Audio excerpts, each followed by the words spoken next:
My name is Michael Savides, and welcome to the Sportsfinda Athlete in the Arena series. I make host to and interview athletes from all around the world from various disciplines, where we gain real insight into the careers and what it truly takes to become a professional athlete, and more so compete at the highest level. So today, my guest is Mitchell Pique. Thank you for joining us. How are you, sir? I'm doing very well. Thank you. Thank you.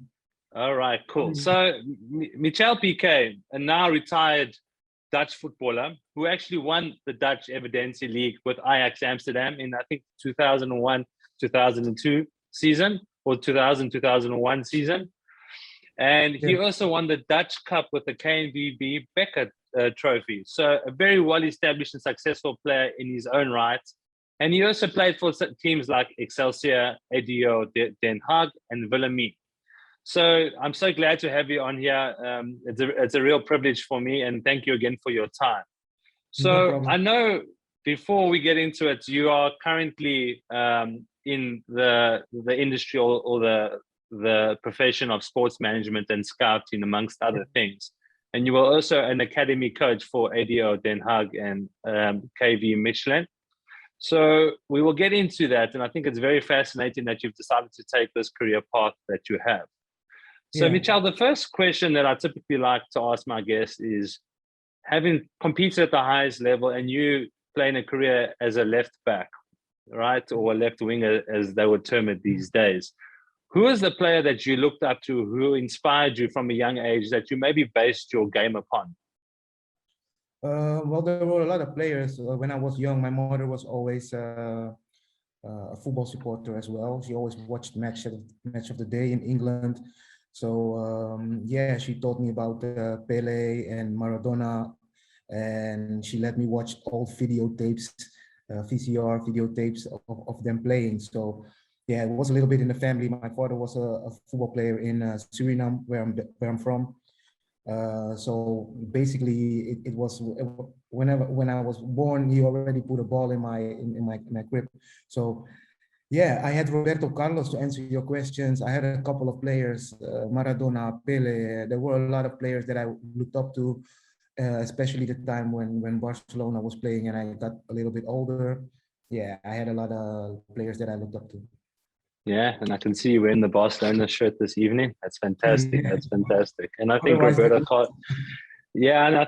Carlos for me was just out of this world. I mean, brilliant player. So I love that you said that. So the career that you had followed, can you just take us through, like, when you signed your first professional contract? How old were you? Which team did you sign for? And how was that whole experience?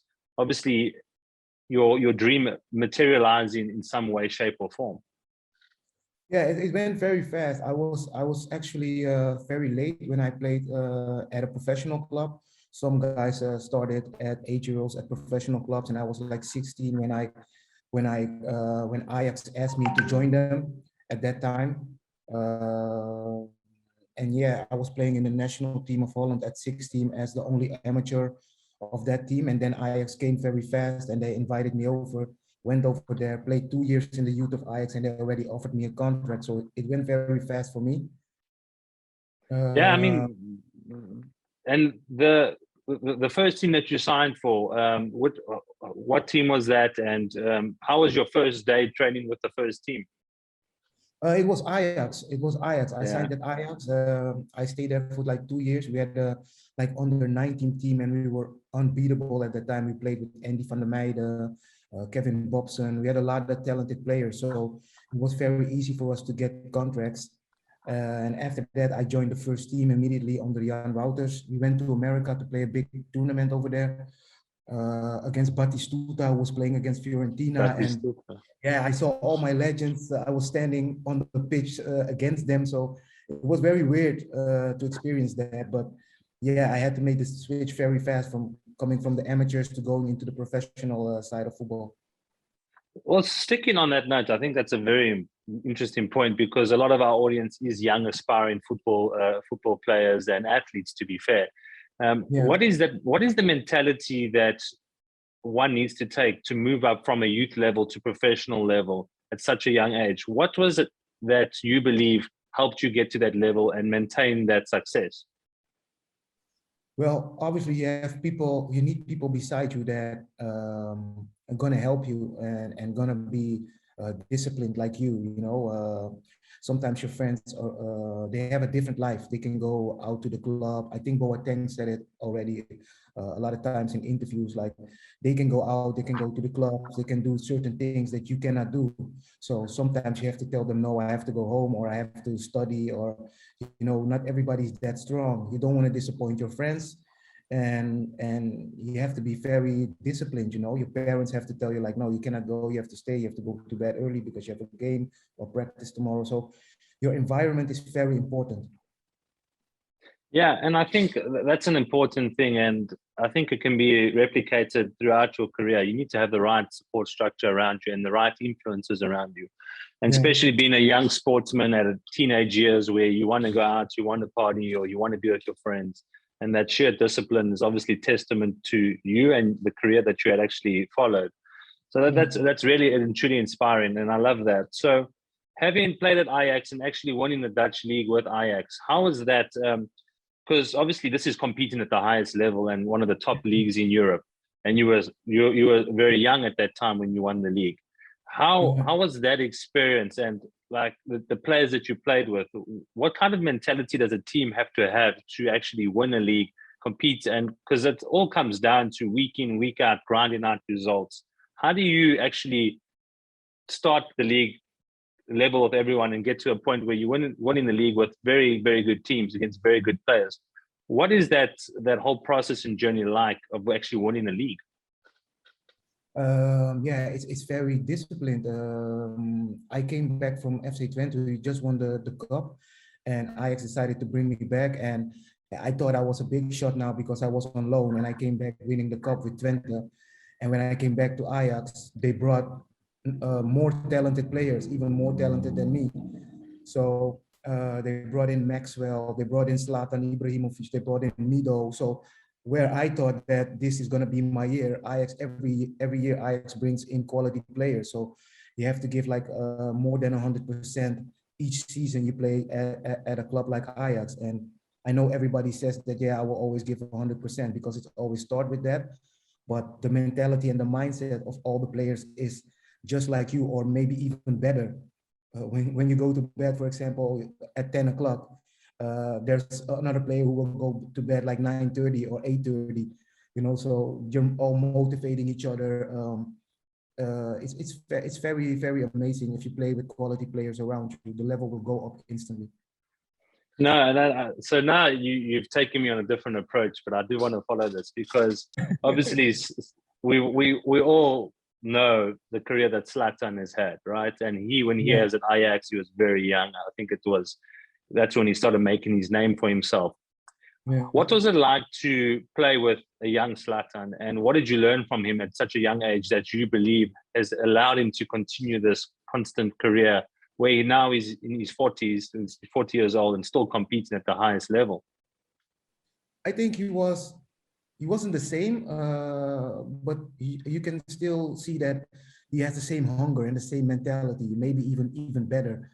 At that time, he was very confident, and yeah, at Ajax at that time, we didn't know what we were going up against. You know, he came in very cocky, very arrogant. He came from Marlborough, and I immediately had a click with him in the first few weeks. I even stayed with him for a while and brought him around in Amsterdam because I felt we had a real connection, you know, because yeah, I'm from Amsterdam, you know, Amsterdam is a little bit, can be a little bit rough sometimes. And he was from the streets of Sweden. We had Andy van der Meijden, who was also like a street kid who was very cocky and arrogant in a good way. So with that being said, you can see that he had the quality to become a top player. And yeah, he had the perfect coach to help him with that. Like Ronald Koeman was our coach, and yeah, he was a great coach with the youngsters. Yeah, I mean, talking about Koeman, I mean, obviously a very successful manager, and perhaps he had a hard time now at Barcelona, going back to Barcelona to coach the team. And I think there's more issues than meets the eye, and maybe he didn't have everything going for him. What was it like to work under a manager? Because he was still also somewhat early in his career as a manager, coaching a young Ajax team. What was one thing that's stuck with you from a coach of that stature? I didn't have so much conversations with him because I wasn't really in the starting 11 at the time. I had Mido and Maxwell as competitors, so I hadn't that many conversations with him. But I know that he said one thing to me. He said like, never give up, even if you're not playing. You know, don't throw in the towel. Try to be yourself, the same player as you were at the FC Twente on your loan, and your chances will come. You're still young. Be patient.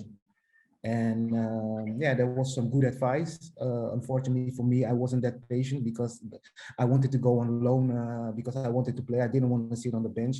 I could easily sit on the bench and get like money every week, but it wasn't for me. I wanted to play every week. I wasn't happy with the situation. So, but like I said, Ronald Koeman was a good coach for the youngsters. Yeah, no, I'm sure. I mean, his career and his path that he's taken has been somewhat unique in his own right.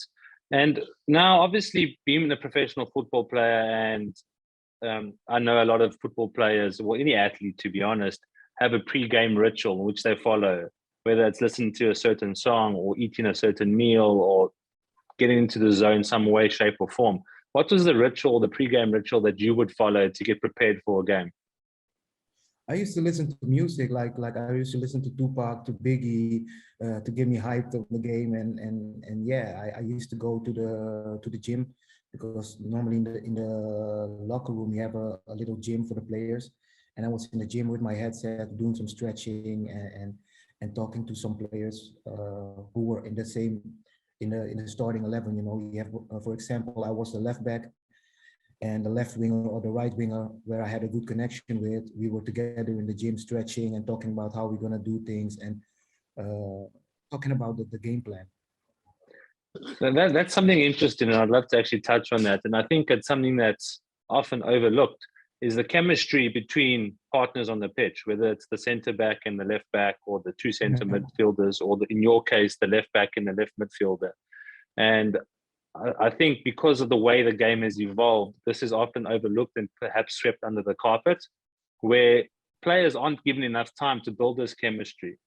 How important is that chemistry, you believe, to actually getting the most out of each other?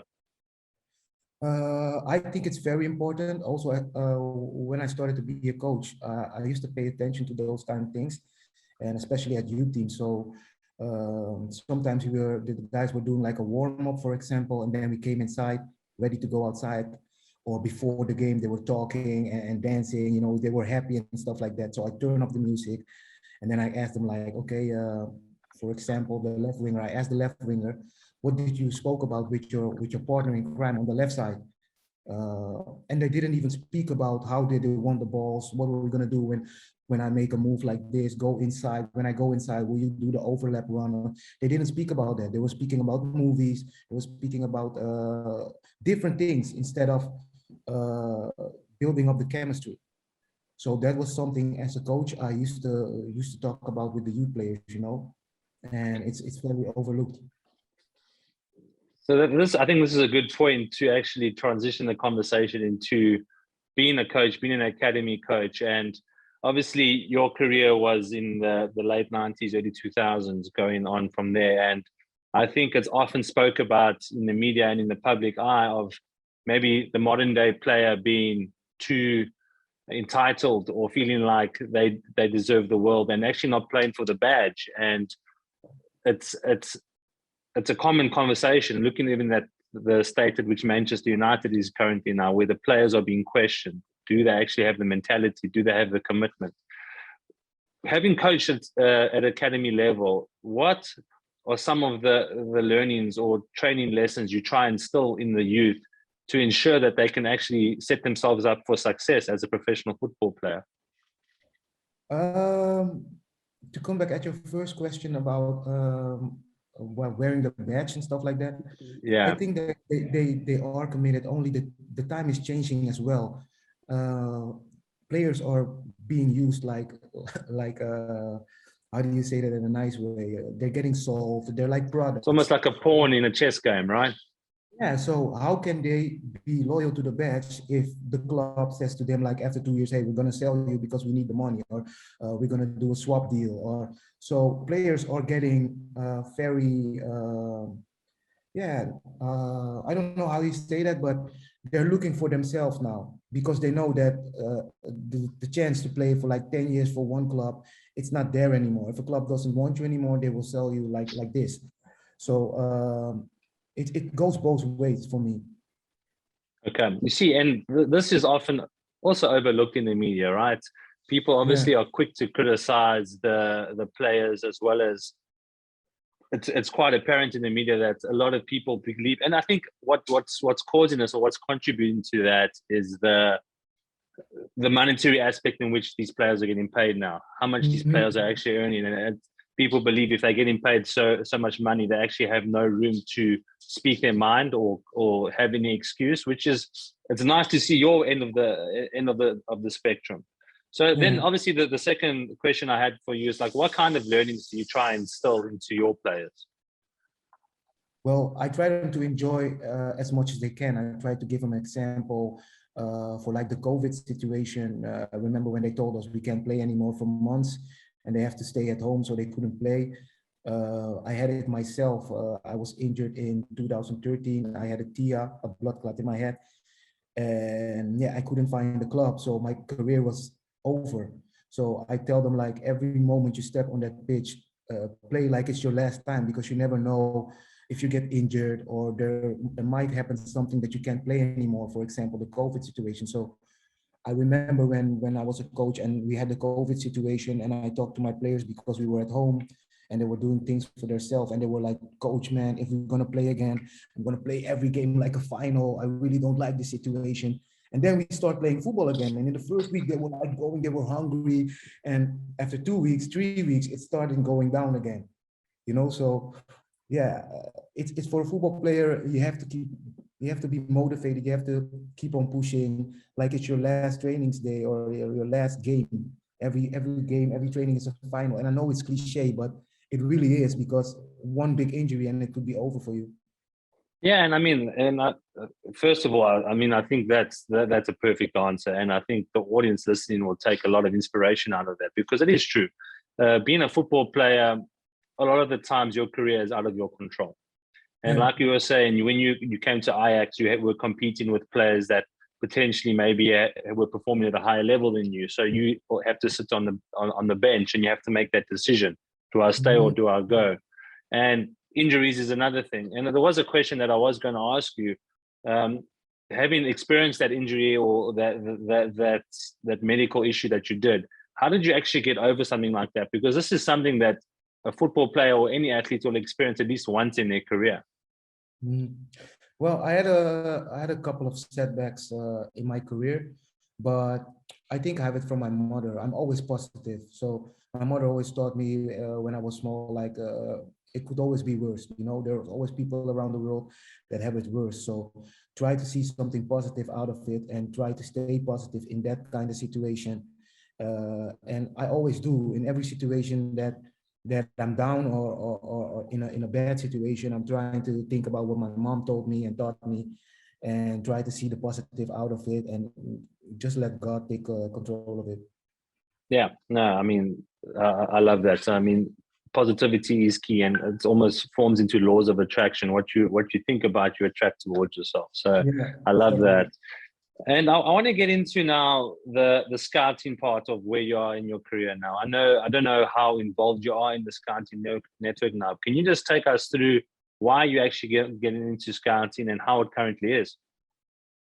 Well, after my career, I started to do some coaching, and I did the course.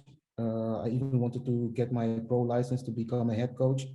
But then I saw, and I was thinking, and I was talking to family, like, there are not a lot of black coaches in Europe, not in the Premier League, not in the Spanish league, not in the Italian league. So what will it take for me, and how long will it take for me to finally get the chance to become a head coach? And then and at that moment, a lot of youth players start calling me, who I was coaching, and asking me for advice and what shall I do? I'm going to sign a contract right now. I don't know what to do. I don't have an agent. Do you know a good agent for me? So I was thinking about it. I spoke with my family and they said, like, listen, all these kids trust you with their life. Even their parents are calling you. So why don't you study for being a professional manager, a football agent? So I started, I got my papers and now I'm an agent. So I'm working together with the Frede group. I'm working together with Kevin Brown's former players that I played with. Yeah, we try to help young players, old players. We're trying to help players get into clubs, help them with contracts, give them advice. And that's the thing I'm in now. I love that, and I can see you passionate about it. And Yeah. I think that is it's interesting that you had to make that decision with regards to going into professional management or going this route, which you have done now. And it seems like you are complete and perfect fit for that. And obviously, I read about that you are involved in scouting, and by being a scout, the question I have, and I'm sure a lot of people want to know, is like, what kind of traits or characteristics do you look for in an individual when you go to a game to scout for a player? Are you going there with an intention to find a certain kind of player, or is it just going to the game and you actually are pleasantly surprised by the individual that you find? Yeah, that's basically the thing I do. Like usually I will go to look at the players that I already have. I'm going to see matches. I love football matches. So basically I'm going to see a lot of the games of my players. And yeah, then you'll notice some players that are different than other players. You see it instantly. And yeah, with that being said, I don't know if it's a gift, but it's working at the moment. So I cannot give you all my secrets, but No, it's amazing. It's going amazing at the moment, and yeah, I'm just enjoying watching football. And the moments that I enjoy football, there's always one kid or two that are special. okay. And I mean that's great. So if there's anyone in the audience that's listening to us watching now, who to get hold of if you want to catapult your football career in Europe specifically. And so now, where you are at in your career, and I kind of have an idea of where you want to see yourself. If I had to ask you in the next 5 to 10 years, where do you want to be in your career professionally? Obviously involved in football. What is like the ultimate ambition, or like what do you really want to achieve in the next 5 to 10 years? Well, I would really like to help more guys, more youngsters, making sure that they won't make the same mistake as other football players did. But I would really like to work with some big agents in the game and learn from them, because they have a lot of history. They got a lot of package in their backpack, so they can teach me a lot of stuff. And I'm very, very hungry to learn and very eager to learn. So I hope that I would have some deals with some big agents in the future. No, I'm That's what sure I'm you looking will. for. I'm sure you will. I mean, keep the drive, keep the passion. It can only be good for you. And Thank I you. just want to go back to a bit about your playing career. Yeah. And obviously, having played for Ajax and various other teams, I'm sure you came up against some strong opposition. Who was the opponent, either the player or the team, in which when you came up against them, you almost dreaded that? You were scared or skeptical about it? I mean, there's some tough opponents I'm sure you came up against. Was there ever a player or a team where before a game you got really nervous or you were somewhat scared? When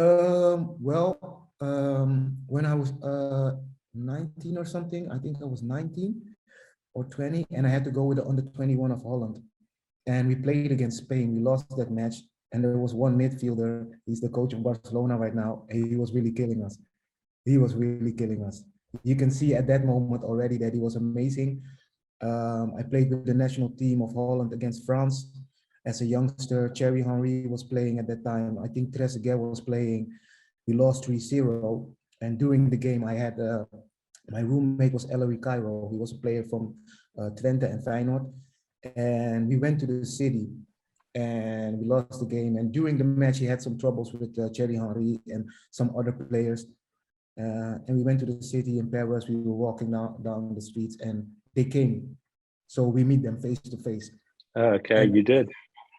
he came up to him and he says, what do you want to do now? He had a big mouth during the game, so what are you going to do now? And he was speaking French like, quoi, and we start pushing. And me as a youngster, I was there like, what is going on, man? Why are And they this is fighting? with Thierry Henry. Yeah, and it was Thierry Henry. I don't even know if That's you remember that insane. story. I He wonder was a if you youngster. remember. Yeah, Hopefully one day I will get to interview him. Yeah, and I will ask him that. yeah, so it was really exciting for me as a youngster to see how passionate these guys were and how committed they were, and yeah, that was something I won't remember for my life. That's a fascinating story. I absolutely love that, and I mean that's just making memories in the best way. And before we end off, I do have one or two more questions, Mitchell. So the question I like to ask some of my guests is, if you had the opportunity to either play football or just go to dinner with any three people, it can be a football player, it can be an entertainer, it can be a celebrity. Which three people would you like to go to a dinner with or play a five-a-side game with? Who would that be? So all the three questions in one. Well, which three people would you like to go to dinner for? Then the next question I'll ask you is, who would you put in your five-a-side team? Let's actually go that route. So three people would you like to go to dinner with, and five people you would have in your five-a-side team. Three people I would love to go to dinner with. Well, dead or alive, hey? They can be dead or they can be alive. Okay. I would love to go to dinner with Johan Cruyff. Okay, that's one. I would love to speak with and go to dinner with Mino Raiola to see how he came this far, because I knew him at the time when he was still working in the pizzeria, and Zlatan and Mido and Maxwell after the game went over there to eat pizza. So I know the whole story from him, how it started and what did he do to get this far, So I'm very curious about that part. And he's an incredibly successful agent. I mean, if there's someone you need to base your career on, is someone that would be Mino for sure. Can you imagine the guys were asking me to come along with them to eat pizza, but I didn't want to eat pizza. I went home. And he turned out to be their agent. That's one thing I live my life by. If you have an opportunity and you don't feel like showing up, the thing that I've been taught, just show up. You'll actually be surprised and pleasantly surprised what can actually amount from that situation. Yeah, that's really true. Yeah. So yeah. Okay. And the last person you would love to. So now you got Johan Cruyff, you got Mino Raiola. Who else are you bringing to the table for pizza in Italy? I think it's Pep Guardiola, because he's why Pep? He's so passionate about the game. You can definitely learn from him. It could be a lot of people like Jurgen Klopp. It could be like celebrities, JC, Tupac, BIG. But to stay in perspective of football, I think Pep Guardiola is someone you would love to talk about. Even now, when sometimes when they finish a game, I think it was last year with the Champions League or 2 years ago, he was speaking with Zidane on the pitch after the game for hours. They were talking about the game plan, I think, and it was amazing. It was amazing. I mean, they are geniuses. They are football geniuses, of course. I mean, Pep needs no introduction, nor does Johan Cruyff. And the last thing I want to ask is, if you had a five-a-side team, who would you put in that team? So shall I put players that I played with, or can Whoever. it be anybody? It can be anyone. You can even put yourself. No, I would be the coach, I think. You'd be the coach. Perfect. I love that answer. Well, I would definitely put Messi and Ronaldo. Okay. Because those guys are out of this world. I have to think about the rest. There are so many good players that I play with. I don't want to break their hearts. Yeah, no, I mean, that's fair. And I mean, I think we can leave it at that. I mean, Messi and Ronaldo, regardless of which end of the spectrum you're on, we all know that they probably are the best players at least of our time. Yeah. And having said that, we've come to the end. So first of all, thank you so much. I thoroughly enjoyed that. I really appreciate your time. Did you enjoy that? Yeah, I enjoyed it, really. Yeah. Thank you for your time, and thank you for inviting me. No, fantastic. And again, in the future, I would love to have you back on to see where you are and how you progress in your career. And hopefully next time we speak, you got some major, the new Erling Haaland or whatever player working underneath you. I really look forward to that. Thank you for that. Thank you. All right. And to our audience, thank you very much. Please like, share, and join our Instagram as well as our YouTube channels. And in the future,